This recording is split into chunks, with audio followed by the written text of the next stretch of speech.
Sejam bem-vindos ao Escudo Digital, um projeto diferenciado que foca em cibersegurança, para ensinar você, seus amigos, seus pais, seus avós, ou seja, a população em geral, a se proteger de golpes. Hoje nós estamos aqui com Bruno Nunes, o nosso especialista, e vamos conversar um pouco sobre isso. Prazer, Bruno. Prazer, Gabriel Mendes. Obrigado pela oportunidade de estar aqui. Como você mesmo disse, o foco é conscientizar a população e atuar nessa área para que as pessoas não caiam mais nos golpes, diminuir a incidência dos golpes digitais na nossa população e na nossa sociedade. E aí, Bruno, uma coisa que eu tenho que te perguntar é, com esse crescimento, né, da tecnologia, a popularização, a democratização dela, onde várias pessoas conseguem ter acesso, desde a pessoa mais humilde à mais capacitada, todas elas estão muito sujeitas a golpes, não é isso? Me fala um pouco sobre eles. Sem dúvida. Todas as pessoas hoje que têm acesso ao meio digital e têm todas as suas informações contidas ali estão sujeitas a sofrerem golpes, né?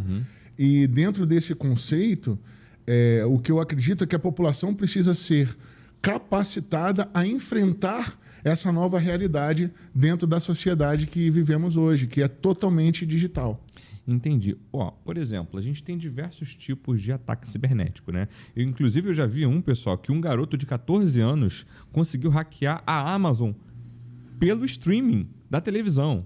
Então, assim, há diversas formas de se hackear, de dar golpe, né? Hoje em dia, a mais popular é pelo celular. Eu tô certo?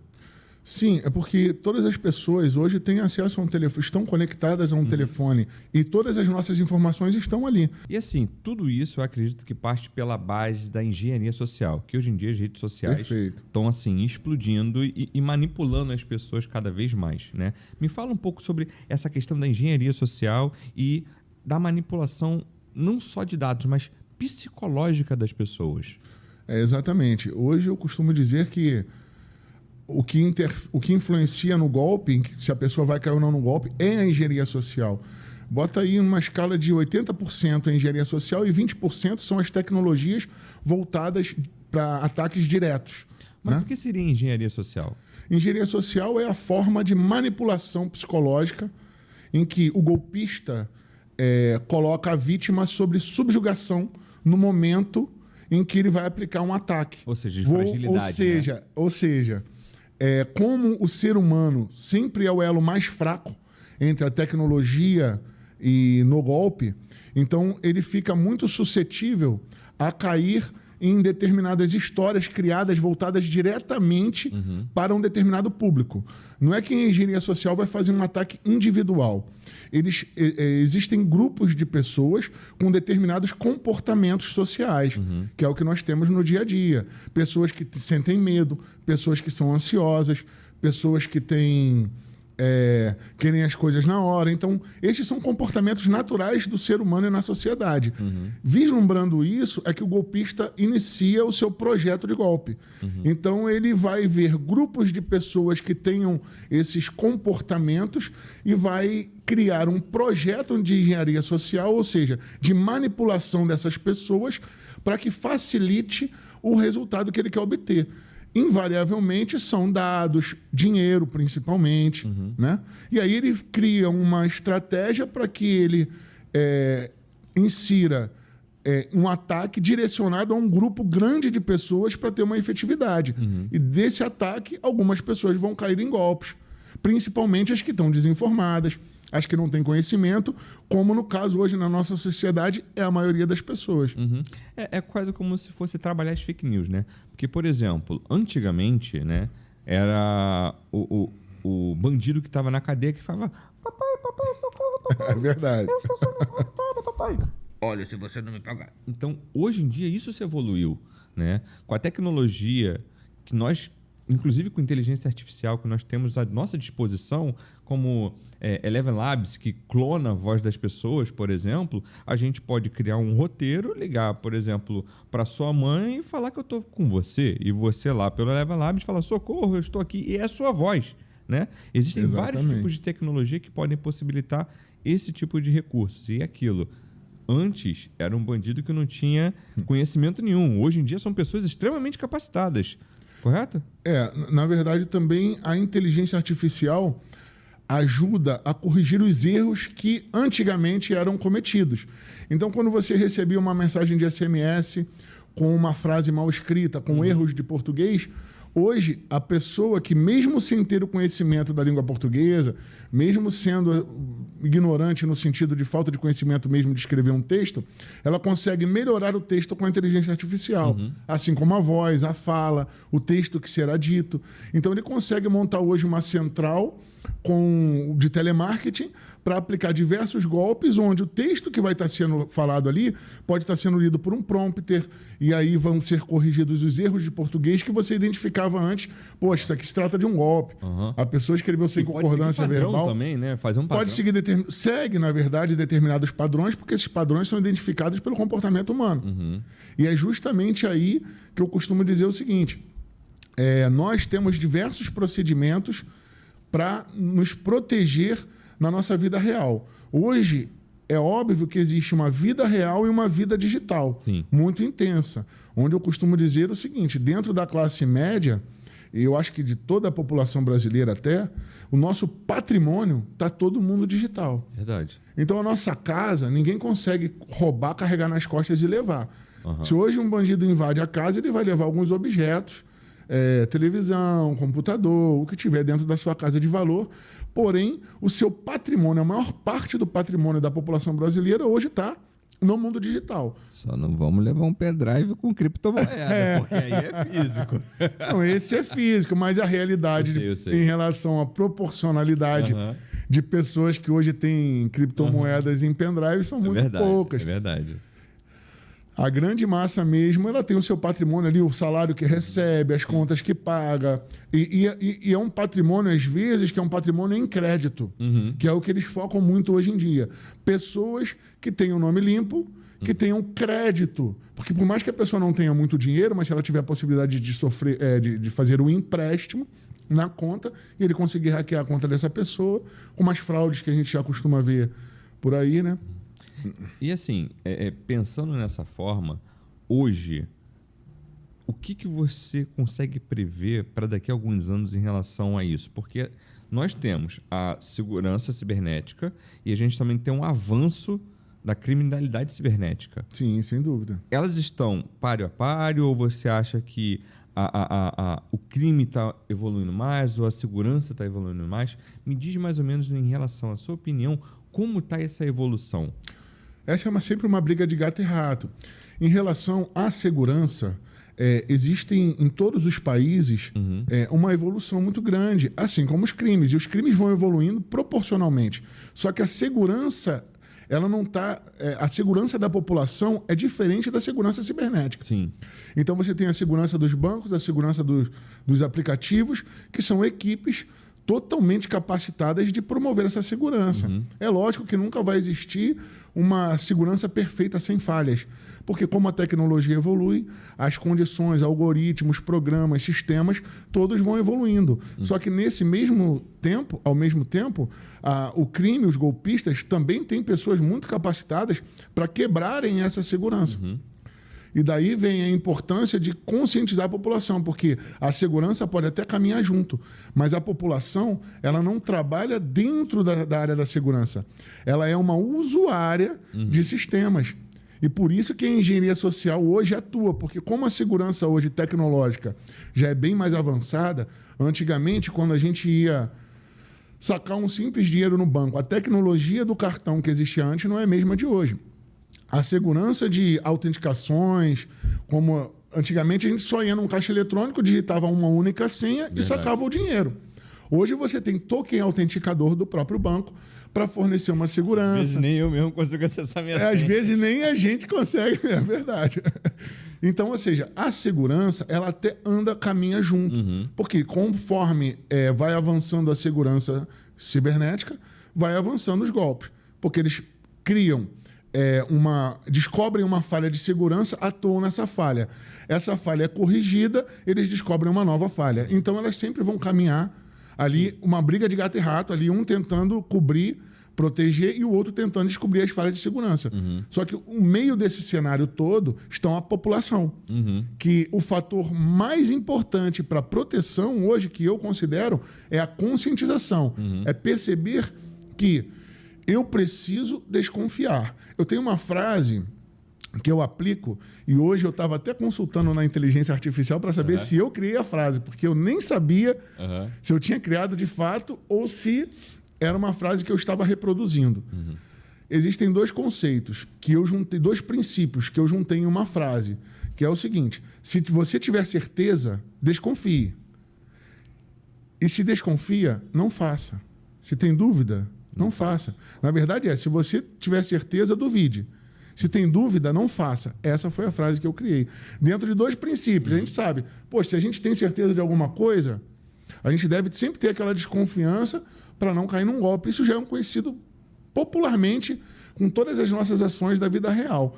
E a outra é, na dúvida, não faça. Isso é utilizado na área de segurança, aplicações financeiras.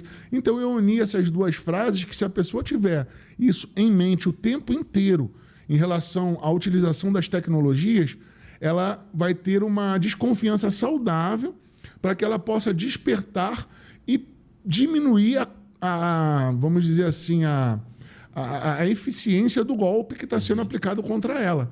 Então, ela tem certeza, está tudo certo. Ela acha que o filho que mandou a mensagem. Então, ela vê no WhatsApp uma mensagem de um filho pedindo: mãe, troquei o número do celular porque eu fui assaltado agora, eu estou precisando aqui para pegar um transporte ou fazer alguma coisa, eu preciso que me envie R$50. Tá a foto do filho, tá o perfil do filho, a fala, como a gente já falou, através da inteligência artificial. É possível, inclusive, moldar a maneira como o filho fala com a mãe. Eu preciso falar uma coisa interessante que até as meninas aqui vão rir. Eu estava desenvolvendo um chatbot para atender os meus clientes como eu atendo, né? Carreguei todas as minhas conversas, fiz lá um TXT e subi. Quando eu fui acessar o chatbot para conversar com ele, eu falei: olá, tudo bem? E aí, beleza? Como é que você tá? Eu falei: não é isso que eu quero. Ele tá falando muito igual a mim, mas de uma forma muito coloquial. Essa é a questão. Então, se você tem certeza, tá o seu filho ali falando, mas é um comportamento que não é um comportamento dele, ou tá pedindo dinheiro, desconfia. Mas olha só, eu acho que a grande questão é o seguinte: a pessoa vai falar assim, mas tá pedindo um pouquinho, tá pedindo R$20, mas pensa que dessa mesma forma tá pedindo para, sei lá, 100 pessoas, não é isso? 100, 1.000, milhões. Porque ele está aplicando isso de forma sistemática. Então, ele cria uma meta, assim como uma empresa cria, que na verdade é isso, porque o golpe digital hoje está superando o tráfico. Ele é escalável, rápido demais. Ele é escalável, rápido, você consegue promover golpes para milhões de pessoas com o mesmo método, separando por grupos, como eu falei. Então, eu separo para grupos de pessoas que tenham medo. Eu crio perfis, como os nossos aparelhos coletam o nosso comportamento, coletam as nossas atividades. Eu consigo fazer campanhas direcionadas para determinados perfis, identificando esses perfis de pessoas, eu consigo encaixar ali a minha estratégia de golpe dentro desse cenário. É um Google Ads diferenciado, digamos assim. Reverso ou usado para uma forma... Porque, assim, a inteligência artificial... Eu não preciso ter conhecimento hoje, eu preciso pagar as ferramentas de inteligência artificial. Verdade. Se eu pensar como um golpista, eu não preciso ter um conhecimento extenso, eu preciso pagar algumas ferramentas que hoje em relação... você precisa saber. Não precisa saber. Você precisa pagar algumas ferramentas e começar a direcionar, porque elas vão moldar o perfil que você precisa aplicar, a forma como você precisa interagir. Agora, deixa eu te fazer uma pergunta. Você pode citar para a gente os golpes mais recorrentes, os mais comuns que as pessoas têm que ter esse ponto de atenção? Os golpes mais comuns que conseguem ser replicados de forma ampla, porque essa ideia de um filho mandando mensagem para a mãe precisa de uma pessoa interagindo ali com uma outra para que então você não tenha uma quantidade. Agora, são golpes do tipo esse phishing. Phishing é um link que a pessoa manda para um link que a pessoa envia através de SMS, mensagem de WhatsApp. Então, esses golpes, tipo, do Serasa, você tem R$14 mil a receber você tem 14 mil reais, 15 mil reais retido no Serasa por conta de empresas, ou retido no INSS por conta... Se você trabalhou durante 10 anos, você tem X dinheiro a receber. E aí você vê isso como uma campanha no Instagram, e aí um botão, clique, iniciar conversa. Você, a partir disso, você vai interagindo. Então, esses tipos de golpes, através de phishing, são os mais comuns utilizados. Pegando o senhorzinho que tá louco para receber uma rescisão, alguma paradinha Porque assim, ali. você consegue estabelecer grupos maiores. E tem uma coisa no Brasil que eu também costumo dizer, que é a seguinte: nós no Brasil estamos muito mal acostumados, se posso dizer assim, não quero julgar ninguém, mas a apostar. Entendeu? A gente aposta em tudo. O tigrinho tá aqui, ó, comendo A gente aposta em tudo. É o tigrinho, é o determinados jogos de aposta que a gente conhece, é Mega Sena. Então, não estou dizendo que é uma coisa ruim ou boa, já é a nossa cultura, faz parte da nossa cultura. Então, a gente vê lá. Eu recebo uma mensagem no Instagram, se trabalhei 10 anos, eu tenho 10 mil a receber por conta de uma autorização judicial. E eles até se aproveitam de mensagens verdadeiras para poder aplicar o golpe. Então, eles pegam lá uma reportagem em que foi publicado, como no caso do SPC e Serasa. Se você teve um nome no Serasa, foi determinado pela justiça, então eles pegam essa reportagem, colocam uma deepfake, geralmente de alguém famoso falando sobre esse assunto, no Instagram, no Facebook. O que é deepfake para algumas pessoas que não sabem? Deepfake é quando alguém consegue montar através de inteligência artificial a imagem de uma outra pessoa e vai sincronizar a fala, vai sincronizar a voz. O rosto, né? O rosto vai ser de outra pessoa. Geralmente ele pega uma foto de uma pessoa famosa, coloca em um site de inteligência artificial, de um sistema de inteligência artificial, produz um vídeo com a fala e a voz daquela pessoa. Então isso é uma deepfake. É uma imagem falsa de uma determinada pessoa que você acredita que é aquela pessoa famosa falando. Então ele monta esse cenário, cria essa informação com uma reportagem que é verdadeira, que aconteceu, mas que não é dentro do contexto que está sendo utilizado ali. Então, quando você começa a interação através desse golpe, você vai perceber que ele já tem os seus dados. Entendi. Então, eu já interagi diversas vezes. Com que ele está mexendo. Mas a grande questão é assim, eles conseguem entender isso em massa, cara? Em tipo, de várias pessoas. É porque as pessoas que vão interagindo com ele é o que interessa. As pessoas que desprezam, não importa. Então, eles fazem uma campanha paga através das redes sociais, criam um anúncio, né? Faz uma campanha paga, investe um dinheiro porque o custo é baixíssimo para o resultado que vai ter, para o retorno que vai ter. Então, vale a pena. Ó, eu vi esses dias... Tá na internet, tá no TikTok, pessoal. Só procurar, tipo, golpe do celular, alguma coisa assim. Eram 2 celulares, né? Um do lado do outro. Um numa ligação daquela digite 1, digito 2. Do outro lado, acho que era no WhatsApp. A cada botão que a pessoa apertava assim, digitou 1. Aí embaixo, digitou 1, solicitar, CPF, não sei das contas. A pessoa falava, CPF. Aí carregava o CPF da pessoa, porque a pessoa tinha digitado. Então, a pessoa achava que estava indo para uma central, mas na verdade estava tudo indo para o golpista. Né? E teve uma situação também, não sei se foi tão parecida como essa, aquele caso em Copacabana. Fala um pouco do que aconteceu. Em Copacabana houve uma central, isso foi descoberto agora recentemente, a central foi desarticulada. Existia uma central onde tinha um sistema que se passava por uma operadora e um jammer para bloquear o sinal. Então, o que é jammer? Jammer é um bloqueador de sinal. Então, ele bloqueava o sinal de uma determinada área para que as pessoas ficassem sem o sinal de telefone. Depois, ele disparava mensagens SMS se passando pela operadora para resolver o problema. Ele causava o problema e depois causava o problema para oferecer a solução, só que não era a central de telefonia, era uma central golpista que estava no centro de Copacabana fazendo isso.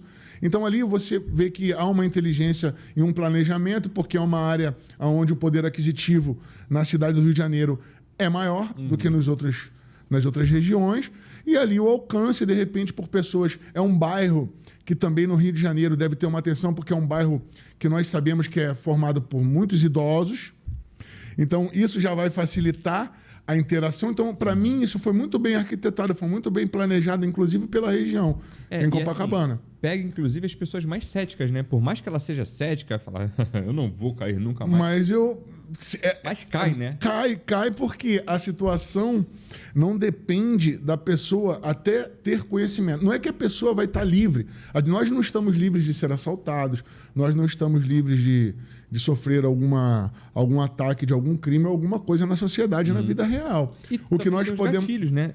De cada pessoa individual. Como Exatamente. Cada pessoa tem um comportamento. Então tem aquela pessoa que é toda organizada, com contas, é extremamente correta, não gosta de ficar devendo, não gosta de ter nome sujo, não gosta de nada.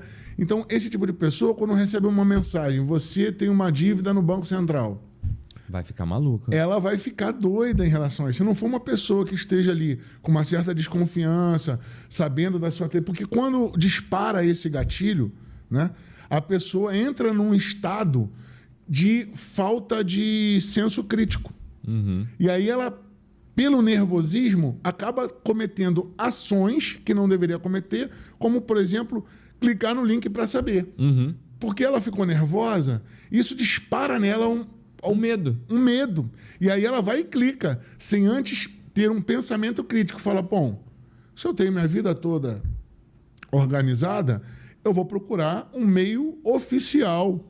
Então, se está dizendo aqui que eu tenho uma dívida com o Banco Central, ou eu tenho uma dívida ativa do Estado, eu vou entrar no site do Estado, do governo, para obter a informação se eu tenho essa dívida ou não. E não clicar em um link porque alguém mandou para mim dizendo que eu estou com uma dívida. Ó, você está falando isso recentemente. Eu estava fazendo um registro no NPI, né? Eu pedi o chat para me ajudar, eu fui lá, fiz todo o procedimento. Só que antes disso, tinha alguém me ligando, uma agência me ligando, para registrar as minhas coisas. Eu falei, cara, que saco isso, cara. Quer saber? Eu vou registrar. Busquei informação, eu mesmo fui lá, sem procurador, sem nada, sem despachante. Registrei. Entrou em vários processos, porque são vários processos, e tem o último processo que está rolando.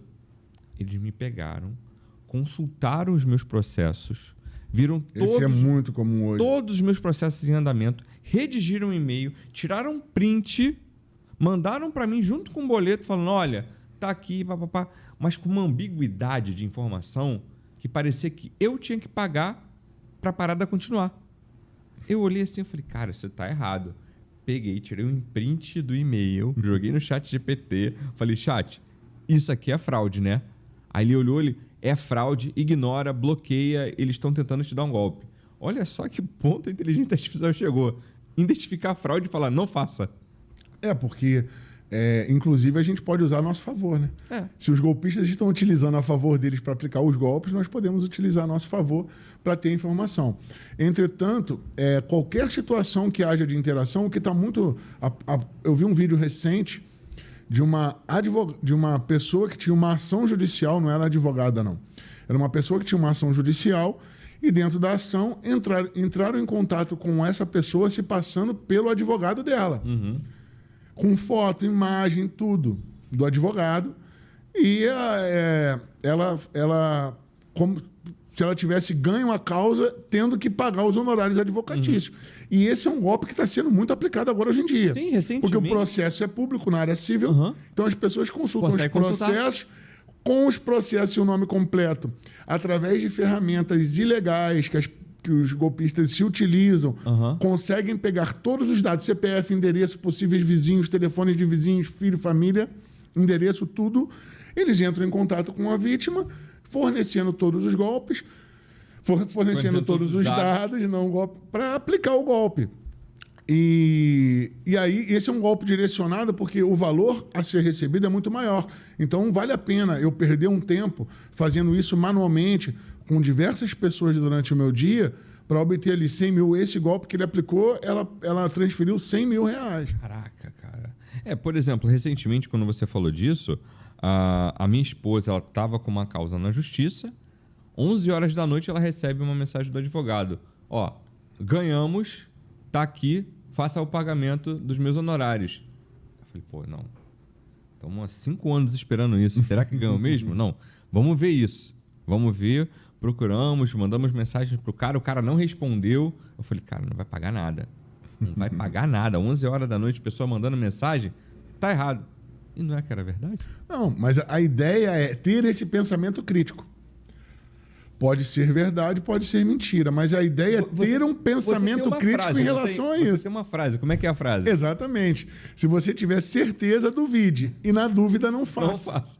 Entendeu? Aí você checa as informações nos meios, nos canais oficiais, entra em contato por diversas fontes, verifica primeiro, porque o patrimônio é nosso, nós temos que proteger esse patrimônio.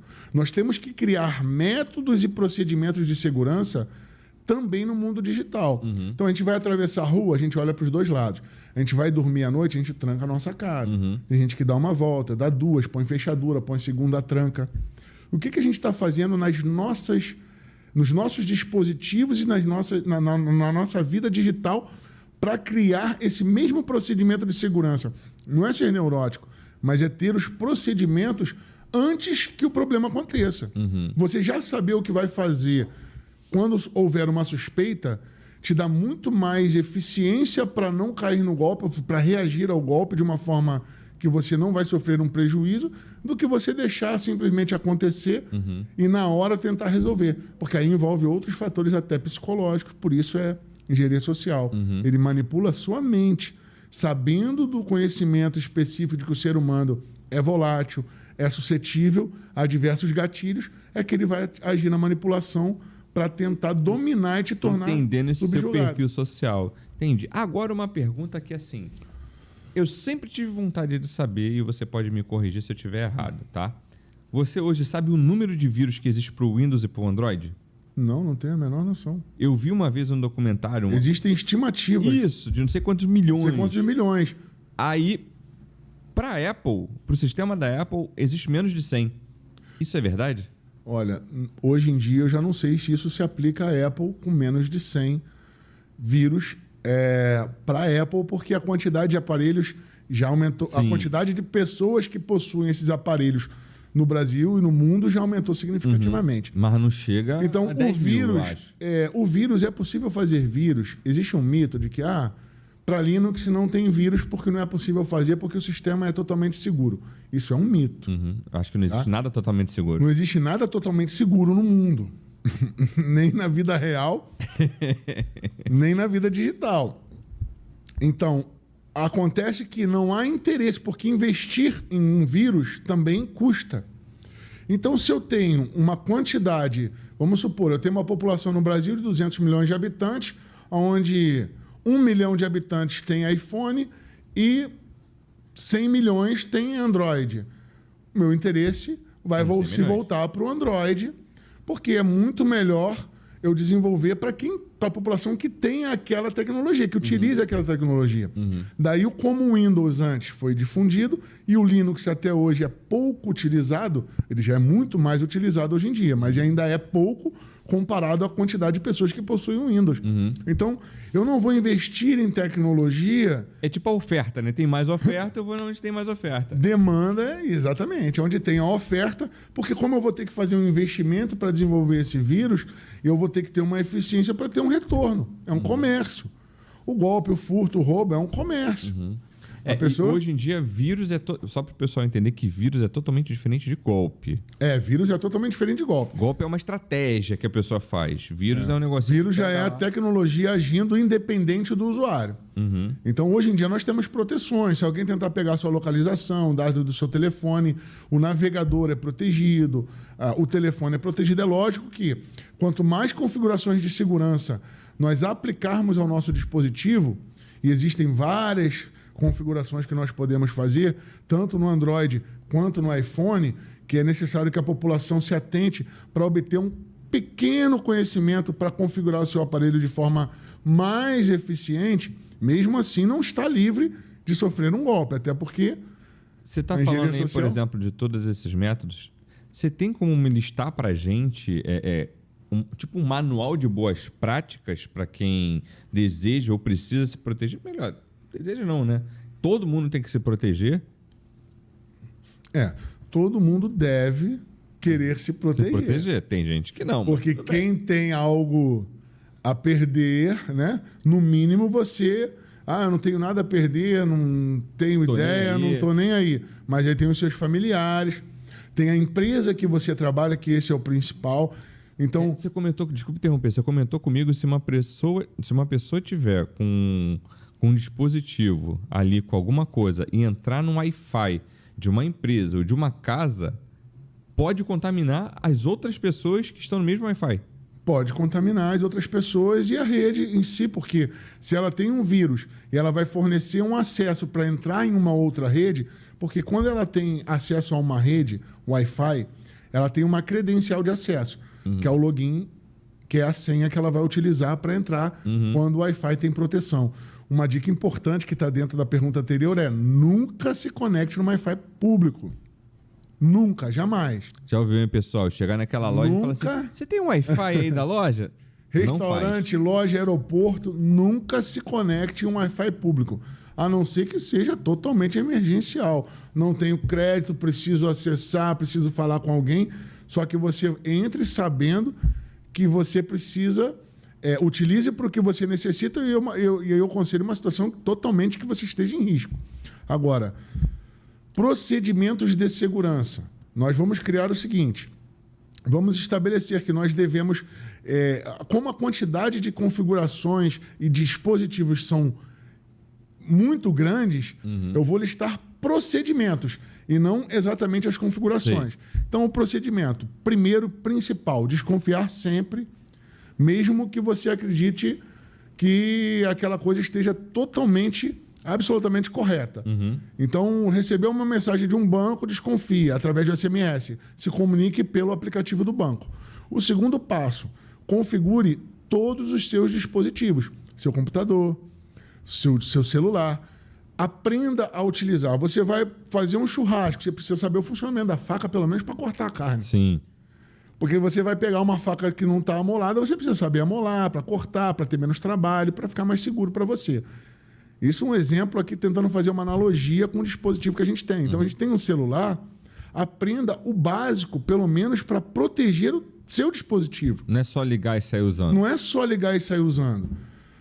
Porque o que a maioria das pessoas faz eu comprei um aparelho e a tecnologia nem atualizam. Então, o próximo passo é: aprenda a configurar o seu aparelho para que ele fique seguro. O outro passo é: atualize sempre o seu telefone, seja Android, seja iPhone, atualize. Essa atualização cai naquela conversa sobre como que anda a segurança e o golpe. Porque as empresas, elas trabalham atualizando o sistema, seja Android, iPhone, Windows, Linux ou qualquer outro sistema que você utilize, corrigindo as falhas de segurança que foram descobertas. Então, se você não atualiza o teu telefone, ele não vai não vai possuir a correção de atualização daquela situação que estava frágil no teu aparelho. Então, é importante manter o telefone sempre atualizado e se atualizar sempre em conhecimento. Não é estudar, dedicar uma faculdade. Isso é para quem quer ser profissional da área. O que eu estou falando nós nos informamos sobre como o clima está quando a gente vai viajar. A gente quer saber se está sol, se está frio, se vai chover, se não vai. Então, a gente se atualiza em relação ao nosso trabalho, das informações, do que a gente deve fazer, postura na sociedade, o jornal, se tem crimes na região. E a gente deve fazer isso rotineiramente também com o nosso aparelho em relação à segurança. Nós devemos procurar saber quais os golpes que estão sendo aplicados hoje, investir um tempo em absorver informações e conhecimento que vai nos tornar muito mais capazes de identificar golpes. Não só na televisão quando aparece. Não só na televisão quando aparece. Ou seja, a gente deve buscar esse conhecimento. Não precisa ser uma coisa amassante, sufocante. Apenas se inteirar já vai nos dar uma noção muito melhor do que a gente desprezar completamente. E o que eu vejo hoje é que muita gente despreza essa área de informação. Ela não vai em busca da informação. Ela pega um celular, compra, bota um chip, sai navegando, sai utilizando e acabou. Então, ela começa a instalar diversos aplicativos sem saber utilizar os aplicativos e sem saber proteger. Então, dentro da próxima etapa de proteção pegar todos os aplicativos que eu tenho e configurá-los para que tenha qual a proteção que eu preciso ter. Então, nós temos autenticação em 2 fatores. Uma questão da autenticação em 2 fatores que eu acho principal evite utilizar a autenticação em 2 fatores por SMS.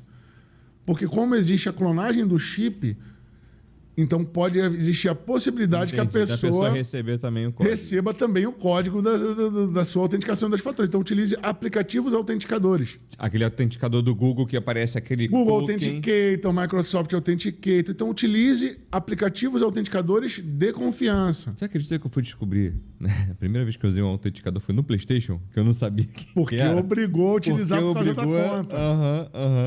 Agora, deixa eu te fazer uma pergunta. Você está falando muito dessa questão de proteger o celular, Eu, por exemplo, a gente estava conversando aqui em off, eu não sabia, eu falei assim, eu estou seguro, porque eu acesso o site com certificado, né?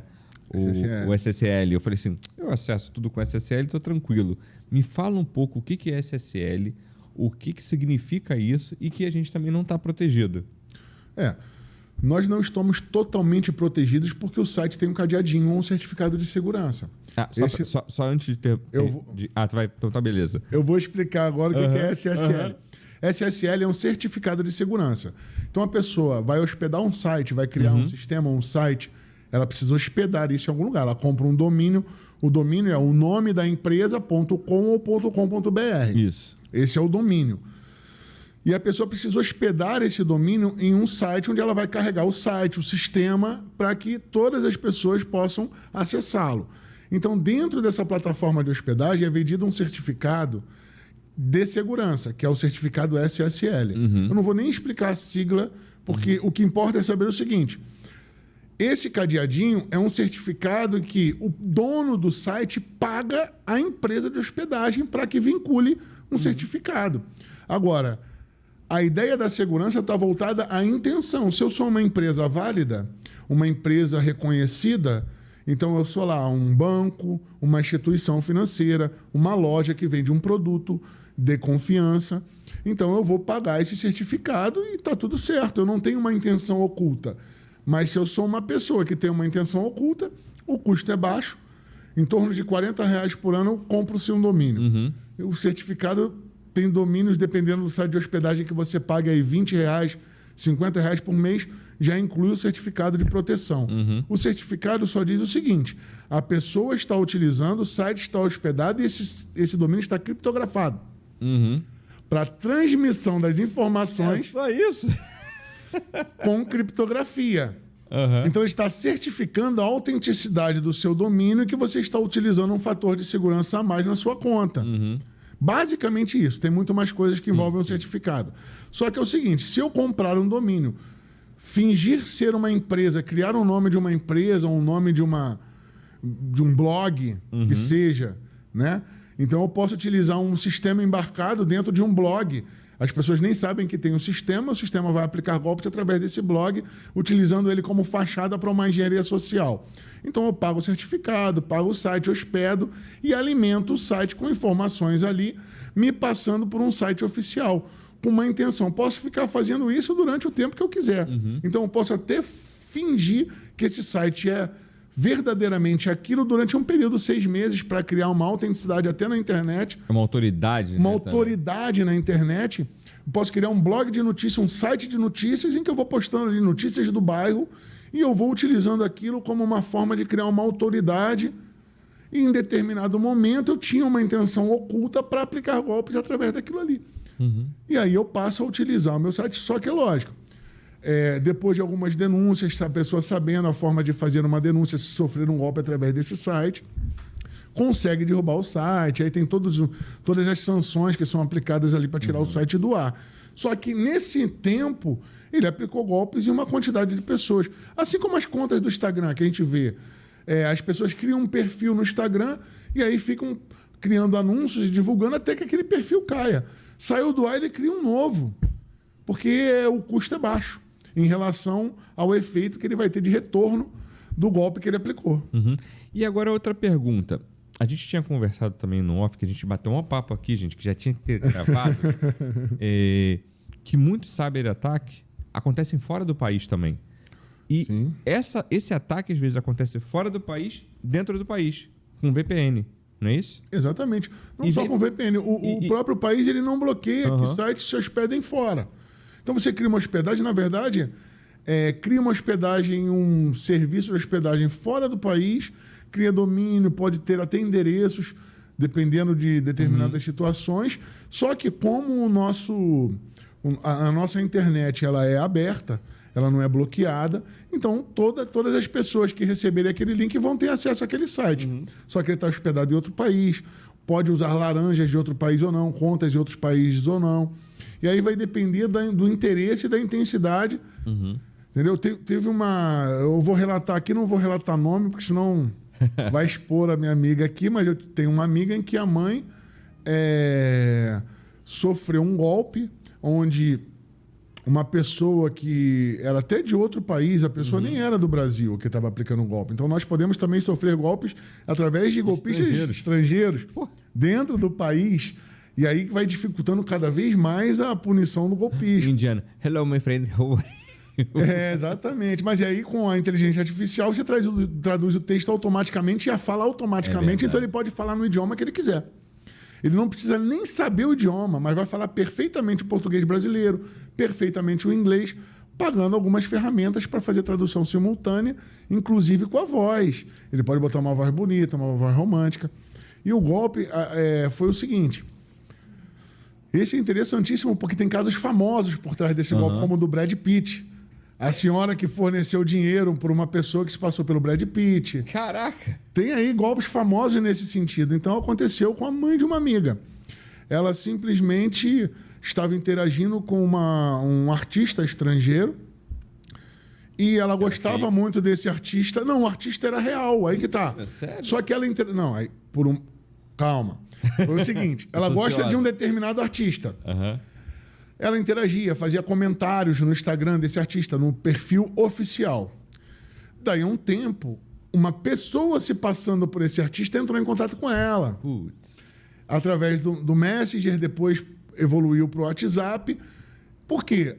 Golpistas estão escaneando a internet atrás de pessoas frágeis. Então, como os posts, a emotividade, tudo aquilo que ela expôs através daqueles comentários que ela fazia no post do artista, o golpista vislumbrou uma possibilidade e teve sucesso, inclusive que foi transferido para ele mais em torno ali, bota aí mais de 100 mil reais. Meu Deus! Entendeu?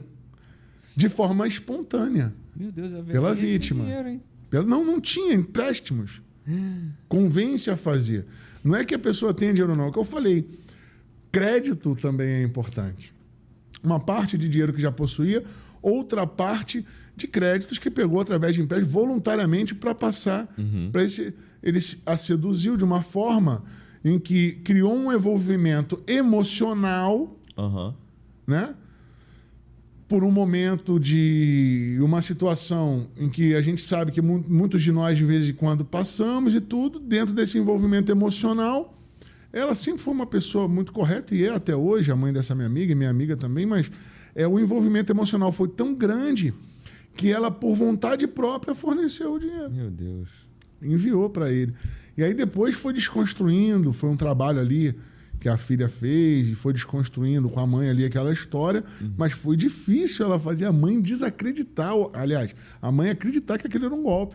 Tamanho o envolvimento emocional que a pessoa ficou presa pela engenharia social utilizada ali. Meu Deus do céu. Para criar essa relação. Agora, deixa eu te fazer uma pergunta, assim. Gente, eu tenho TDAH, então eu vou demais nos assuntos, tá? Você falando sobre essa parte, me veio uma coisa na cabeça. Hoje, a estrutura de quem trabalha protegendo é uma big de uma estrutura, né? De computadores, essas coisas todas. Eu digo isso porque a gente conversou em outro momento sobre chip quântico, né? E aí é uma história que é outro podcast, pessoal. É outro podcast. Situação. É outra situação. E para proteger, a gente precisa de muito... Tipo, tem como eu ter aplicativos que protejam, eu preciso ter uma segurança a mais no modem de casa, eu preciso instalar um antivírus diferente. Porque, por exemplo, essa situação do seu amigo, não adianta eu ter qualquer outra proteção. Eu tenho que ser perspicaz. Exatamente. Né? Então, além de ter essa perspicácia, Tem alguma outra coisa que eu possa fazer? Porque assim, Sim. a gente conversando, eu tô com medo. Sim, tem proteções. A gente não pode desprezar as proteções. É a mesma coisa a gente achar que eu vou comprar um carro blindado para andar no Rio de Janeiro. É uma proteção, mas você não pode receber, tá sofrendo um assalto ou alguém bater no seu carro blindado e você descer do carro para olhar. Aconteceu Pode isso aqui ser na Barra. exatamente, entendeu? Então, ou seja, a proteção ela é importante, mas mais importante do que as proteções, você deve ter um antivírus, uma proteção no seu computador, no seu telefone, você utilizar-se de configurações, principalmente de segurança, que existem muitas no iPhone, no Android, porque a maioria das pessoas utilizam dispositivos de telefonia móvel e computador no trabalho e tudo. Você deve ter e procurar aprender sobre o que você pode proteger. Mas mais importante de tudo é a desconfiança saudável. É você ter a expertise, porque você pode criar um mundo de proteções. Mas se você der de espontânea vontade... Ou seja, o ponto fraco continua O elo sendo mais a gente. fraco continua sendo o ser humano. Entendi. Bruno, a gente está chegando aqui no final. Eu queria que você desse uma palavra para a gente sobre todo esse bate-papo que a gente conversou. Se você tem alguma coisa para falar nessa parte de proteção, segurança, tecnologia, inteligência artificial, qual é a sua mensagem que você quer deixar para o pessoal em relação ao nosso tema que nós trabalhamos sobre cibersegurança?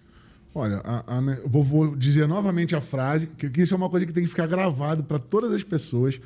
Na certeza, duvide, e na dúvida, não faça.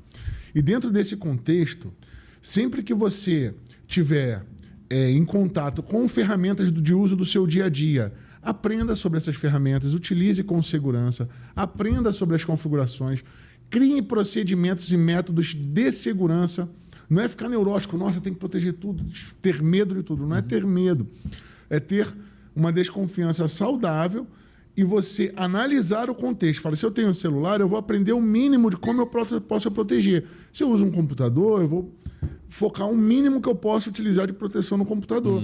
O restante, me inteirar sobre os assuntos de segurança.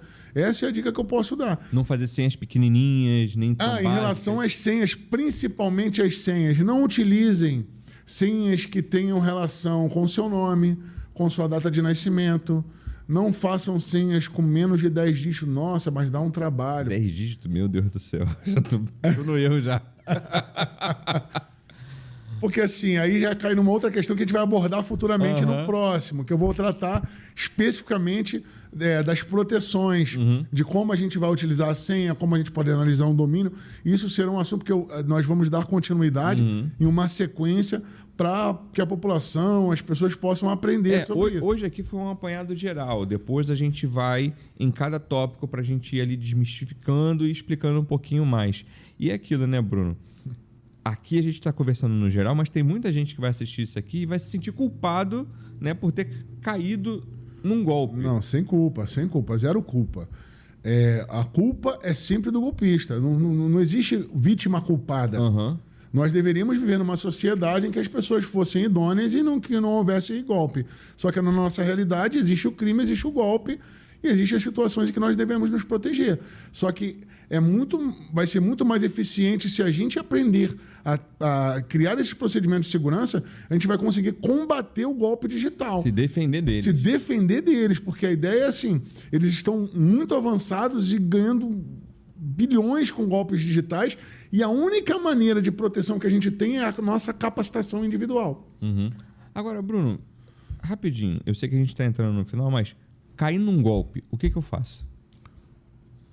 Aí vai depender de muitos fatores também, porque a gente vai abordar esse tema. Eu não consigo ir na polícia? Porque só esse tema principalmente, não desfaz da informação, mantenha a informação no teu telefone, os prints das conversas, tudo aquilo que você puder ter de informação, e vai à delegacia, se possível uma delegacia especializada, se não vai na delegacia da sua área e denuncie. A denúncia ela é muito importante. Porque dali você vem até para criar, porque como a nossa lei ainda não trata de todos os fatores, porque o mundo digital é muito amplo. Então não existe tipificação penal para todos os tipos de golpes digitais.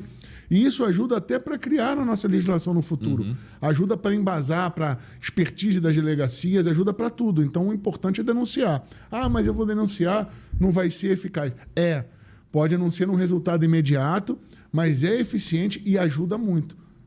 Show, maravilha. Então, pessoal, compartilhe essa informação com seus amigos, seus avós, seus pais, se possível, as pessoas mais velhas que não têm tanto conhecimento, né, Bruno? Sem dúvida. Cara, ensina, mexe no celular. Ajude a proteger. Ajuda a configurar, porque assim, dá trabalho? Dá, mas vai dar muito mais trabalho você ter que ir lá tentar resolver o golpe que o seu familiar tomou, que o seu amigo recebeu. Fora quando não puder recuperar o que perdeu. Exatamente. E você também fique atento, né?